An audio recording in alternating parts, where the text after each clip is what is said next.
I am back to my channel. आज कुछ नहीं, बस ऐसी आप लोगों से बातें करने का मन कर रहा था तो बातें कर रही हूँ आप लोगों से। कभी कभी मेरा दिमाग ऐसा लगता है कि कभी कभी दिल की सुननी चाहिए, अपने दिल की सुननी चाहिए, तो ये गलत है। कभी कभी हमें अपने दिमाग की भी सुननी चाहिए। और हमसे बड़े जो लोग होते हैं ना, जिनको ज़्यादा एक्सपीरियंस होता है, अगर वो हमें कोई चीज़ समझा रहे हैं ना तो हमें समझ लेनी चाहिए, क्योंकि वो हमारे भले के लिए होते हैं। हमें लगता है कि हम अपनी लाइफ में अपने प्योर मन से कुछ कर रहे हैं, वो सही है, बट एक्चुअली आप अपनी लाइफ में कम एज में इतनी मैच्योरिटी कह सकते हैं या अपनी लाइफ का एक्सपीरियंस देख लेते हैं कि लोग बागों को लगता है कि आप बच्चे हैं या आपको अपनी लाइफ में अनुभव नहीं है, एक्सपीरियंस नहीं है।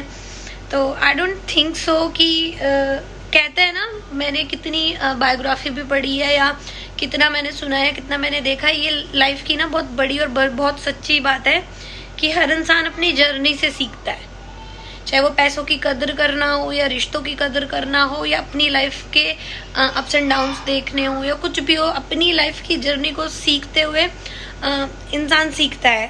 अब अगर मैं अपनी बात करूं तो शायद मैंने आज तक ये नहीं बताई है, बट अपने किसी भी ब्लॉग में, बट अब बता रही हूँ कि जब मैं 11 या 12 साल की थी तब मेरी दादी की डेथ हुई थी और मुझे मेरी दादी ने पाला है। एंड 11 to 12 ईयर्स का बच्चा इनफ होता है समझने और जानने के लिए कि कौन उसको प्यार करता है या किसकी उसने परवरिश की है। तो मेरी through out the journey, through out the process, मेरी सोचने की क्षमता या मेरी आदतें या सब कुछ जो भी है वो मेरा ओवरऑल मेरी दादी पे है, पहली चीज़। दूसरी, पहली अपनी दादी की डेथ देखी, फिर दूसरी मैंने अपने भाई की डेथ देखी।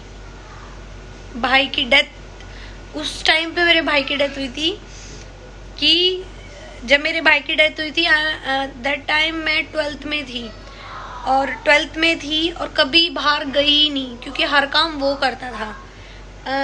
मतलब ट्यूशन छोड़ के आना, स्कूल साथ जाना, स्कूल हम दोनों ने साथ किया था, स्कूलिंग हमारी साथ हुई थी। बस 10th मैंने किसी और कॉलेज से की थी, फिर मुझे एडमिशन बाद में उसी के कॉलेज में दिलवा दिया गया था।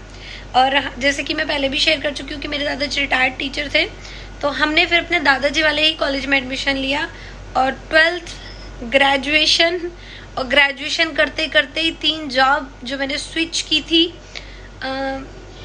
मैंने पहली जॉब इस थ्रू आउट द जर्नी, मतलब मुझे ऐसा लगता था कि हाँ साक्षी, उस टाइम पे मेरी सोच ऐसी थी कि नहीं साक्षी, खुद के लिए कुछ करना है, इंडिपेंडेंट बनना है, इंडिपेंडेंट बनना है, इंडिपेंडेंट बनना है। फिर कभी कभी मेरे को इंडिपेंडेंट वाली सोच सिर्फ अगर मेरे दिमाग में कभी आती थी तो मुझे आती थी मुझे अपने मम्मी पापा की टेक केयर करनी है। थ्रू आउट द फाइनेंशियली बोलूँ तो इतना, I belong to a middle class family, but इतना था कि घर का रहन सहन और गुजारा अच्छे से हो सकता था। और उस through out the journey 12th से लेके ग्रेजुएशन तक अकेले लाइन में लगना, फीस सबमिट करना, और जब देखती थी ना इर्द गिर्द कि हाँ भाई किसी के पापा फीस सबमिट कर रहे हैं, किसी का भाई आया है, जब कॉलेज जाती थी तो फिर देखती थी कि हाँ किसी का भाई किसी को ड्रॉप कर रहा है, कुछ नहीं।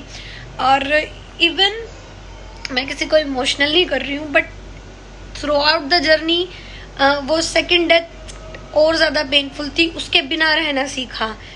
तीसरी चीज़, आपके खुद के दादाजी, जो आपको अपने माँ बाप से बढ़कर, आपका भाई, आपकी माँ, आपके दादा, सब कुछ आप उनमें ही देखते हो। फिर उस इंसान का चले जाना जिसकी वजह से तुम आप कभी कोई पोस्ट भी देखोगे ना, मैं अपनी इनर फीलिंग बता रही हूँ, वो मेरे सब कुछ थे, my everything kind of hashtag मैं उनको बुलाती थी, फिर वो भी चले गए। और इन सब से भी ज़्यादा अगर अलग चीज़ है कोई, तो वो है खुद के पापा को खोना। क्योंकि एक होता है ना इंसान की, कैसा भी हो, कुछ भी हो, जैसे भी हो, आपके माँ बाप आपके लिए सब कुछ होता है। एट द एज कभी कभी सब आपको बोल देते हैं अरे ठीक है चला गया ही नहीं, बट अपने माँ बाप के बिना ना किसी भी बच्चे की, अगर वो इंडिपेंडेंट नहीं है तो उसकी कोई इज्जत नहीं है। कोई भी उसे प्यार ऐसे नहीं कर सकता जैसे उसके माँ बाप उसे करते थे, ना उसका खुद का लाइफ पार्टनर, ना उसके रिलेटिव्स, कोई भी आपको ऐसे नहीं रख सकता, ऐसे प्यार नहीं कर सकता कि आपकी गलती भी माफ़ कर दे अगर वो आपसे गुस्सा। हाँ, एक चीज़ मैंने अपनी लाइफ में बहुत फील भी की है कि अगर आपकी किसी से कोई लड़ाई हो गई है ना और आप गुस्सा हो, तो मान लो आपके पापा से लड़ाई हुई है, तो आप अपने पापा को 2 घंटे बाद भी जाके बोलोगे ना, पापा खाना ले आऊं, पापा चाय पियोगे, तो वो आपको माफ कर देते हैं, वो आपसे बात कर लेते हैं। बट इसके अलावा अगर आपके हस्बैंड भी, मैं बोलूँगी आपका हस्बैंड हो, आपकी कजिन्स हो या कोई भी हो, अगर एक बार कभी लड़ाई भी हो जाती है ना, कोई वापस से आपसे बात भी नहीं करता, तो ऐसा कोई भी नहीं होता जो आपके खुद के अपने माँ बाप होते हैं, माँ बाप स्पेशली, कोई आपको समझे, आपको प्यार करे। अनप्रिडिक्टेबल है। फिर पापा चले गए, और उन 4 सालों में एक बार ऐसा लगता था कि अब शादी हो जाए, ठीक है, नो डाउट मैं यहाँ से फाइनेंशियली भी, फैमिली बहुत अच्छी है, सब अच्छे हैं, बट फिर भी आज की डेट में मुझे ऐसा लगता है कि मुझे इंडिपेंडेंट होना चाहिए। अगर मेरे अंदर कोई टैलेंट है, या मैं एजुकेटेड हूँ, अगर मैंने जॉब की है, तो मैं एज अ हाउसवाइफ बन के नहीं रह सकती, आई कांट सर्वाइव, क्योंकि खुद फाइनेंशियली इंडिपेंडेंट होना बहुत बड़ी बात है। मैं किसी पे बोझ बन के नहीं रह सकती।